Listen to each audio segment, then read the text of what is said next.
नमस्कार, तुम्हा सर्वांचं आपल्या स्टडी पॉईंट या यूट्यूब चॅनलमध्ये स्वागत आहे. तर न्यू इन्कम टॅक्स 1 एप्रिलपासून नवा इन्कम टॅक्स नियम, पगार, घरगाडी, गिफ्ट आणि PFवर आता आकारला जाणार कर. जाणून घ्या 7 मोठे बदल. याबद्दल संपूर्ण सविस्तर माहिती या व्हिडिओच्या माध्यमातून जाणून घेणार आहोत.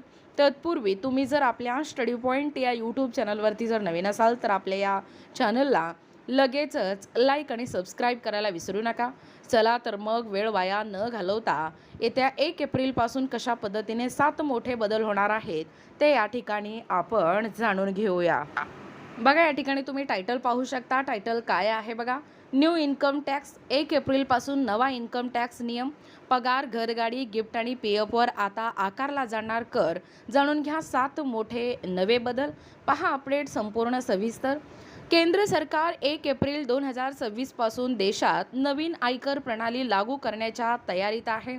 आयकर नियम 2026च्या मसुद्यानुसार मध्यमवर्गीय करदाते, खाजगी क्षेत्रातील कर्मचारी आणि मोठ्या व्यवसायकांसाठी कर गणना पद्धती पूर्णपणे या ठिकाणी बदलल्या जातील. यात गुंतवणूकदार, व्यवसाय आणि सामान्य करदात्यांना या कराबाबत निर्णय घेणे सोपे होणार आहे. मीडिया रिपोर्टनुसार आयकर कायदा 2025 मध्ये खालील 7 महत्त्वपूर्ण बदल होतील. पहिलं बदल आहे टॅक्स इयर नवी संकल्पना. या नव्या कर कायद्यानुसार आता टॅक्स इयर ही नवीन संकल्पना लागू करण्यात येणार असून यामुळे आधीच्या प्रिव्हियस इयर आणि असेसमेंट इयर या 2 वेगवेगळ्या संज्ञा तयार करून ही प्रक्रिया या ठिकाणी सोपी केली जाणार आहे. दुसरं आहे भाड्याने घेतलेल्या घरासाठी वेगळे नियम. जर एखादी कंपनी कर्मचाऱ्याला घर भाड्याने देत असेल तर नियम वेगळे असतील आणि कंपनीकडून भाड्याने घेतलेले घर हे कर्मचाऱ्याला दिल्यास भरलेले भाडे किंवा पगाराच्या 10% यापैकी जे कमी असेल तेच करपात्र मानले जाईल. हा नियम महानगरामधील भाड्यांच्या घरांना लागू होतो. त्यानंतर तिसरा आहे सणासुदीच्या भेटवस्तूवर मर्यादा. कंपन्यांकडून मिळालेल्या भेटवस्तू, वाउचर किंवा टोकन आता प्रतिवर्ष एकूण 15,000पर्यंत करमुक्त असतील. जर भेटवस्तूचे मूल्य प्रतिवर्षी 15,000पेक्षा जास्त असेल तर संपूर्ण रक्कम करपात्र असेल.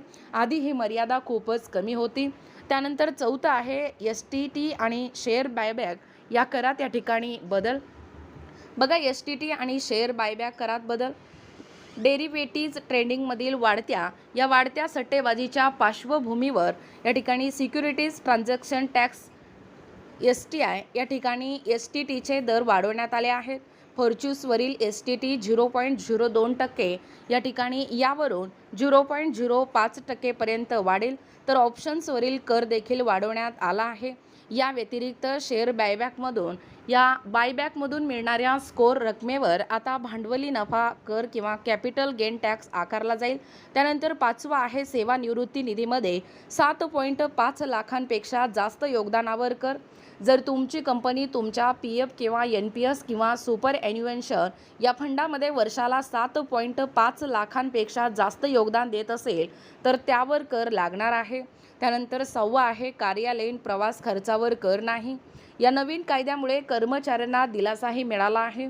जर नियोक्ता कर्मचाऱ्यांच्या घरून कार्यालयात येण्या जाण्याचा प्रवास खर्च देत असेल किंवा त्याची परतफेड करत असेल तर तो या ठिकाणी करपात्र लाभ मानला जाणार नाही. त्यानंतर 7वा आहे परदेशी डिजिटल व्यवसायावर 2 कोटीची मर्यादा.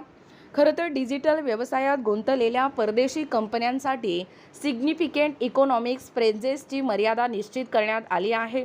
जर एखाद्या कंपनीचा भारतातील महसूल 2 कोटी रुपयांपेक्षा जास्त असेल किंवा तिचे 3 लाखांपेक्षा जास्त भारतीय वापरकर्ते असतील तर त्याला या ठिकाणी भारतात कर भरावा लागेल. त्यानंतर फॉर्म 16 आणि सॅलरी स्लिप्सवर परिणाम. कर तज्ज्ञांच्या मते या बदलाचा तुमच्या हातात येणाऱ्या पगारावर थेट या ठिकाणी परिणाम होऊ शकतो. कंपन्यांना फॉर्म 16 आणि सॅलरी स्लिप्समध्ये नवीन बदल दाखवण्यासाठी त्याची पगार रचना आणि सॉफ्टवेअर अद्ययावत करावे लागेल. हे सर्व मोठे बदल होणार असल्याने करदात्यांनी आपल्या पगारातील विविध घटकांचा आढावा घेऊन योग्य नियोजन करणे आवश्यक आहे.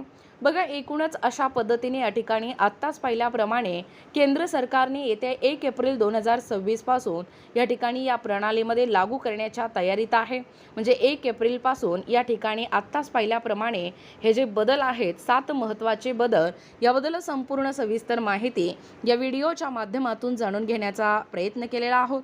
अशाच प्रकारचे नवनवीन अपडेट पाहिजे असतील किंवा तुम्हाला जर आमचे अध्यापनाचे व्हिडिओ आवडत असतील किंवा तुम्ही जर आपल्या स्टडी पॉईंट या यूट्यूब चॅनलवरती जर नवीन असाल तर आपल्या या चॅनलला लगेचच लाईक आणि सबस्क्राईब करायला विसरू नका.